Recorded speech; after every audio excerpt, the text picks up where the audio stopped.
Alors, chers élèves, bonsoir.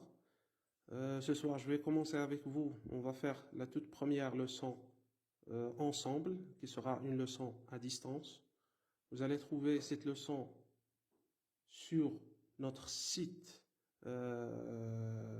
internet, sur Facebook, sur notre page officielle. La page officielle de notre école, c'est Mjmouat Madaris Saadiyin Iqlim Al-Rashidiyya. Alors, qu'est-ce qu'on va faire? Quel est le but de cette leçon? C'est de vous aider à lire le texte chez vous, à la maison. Alors, qu'est-ce que vous allez faire?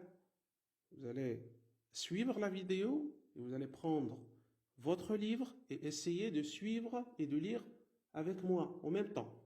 Bon, je vais commencer. Leçon sur le code de la route. Ce matin, mes camarades et moi avons couru pour traverser la rue devant l'école car nous étions très en retard. L'agent de circulation qui est posté là tous les jours s'est fâché. Il nous a interpellés et il nous a dit « On ne vous a pas appris à traverser la rue à l'école?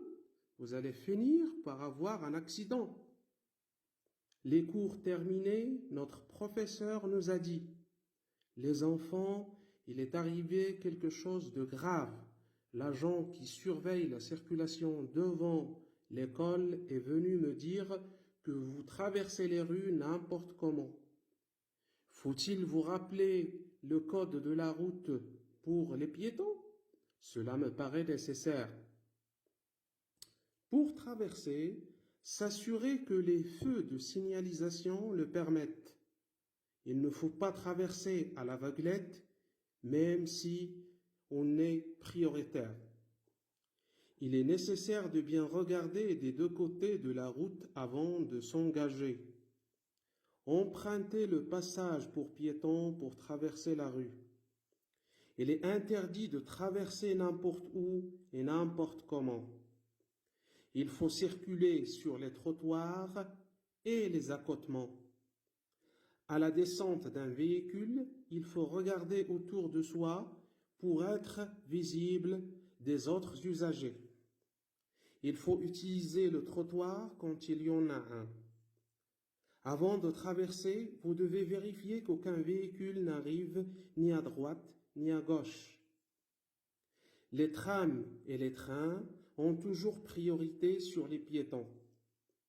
Vous devez veiller à vous rendre visible des conducteurs, par exemple, ne pas porter de vêtements sombres à la tombée de la nuit.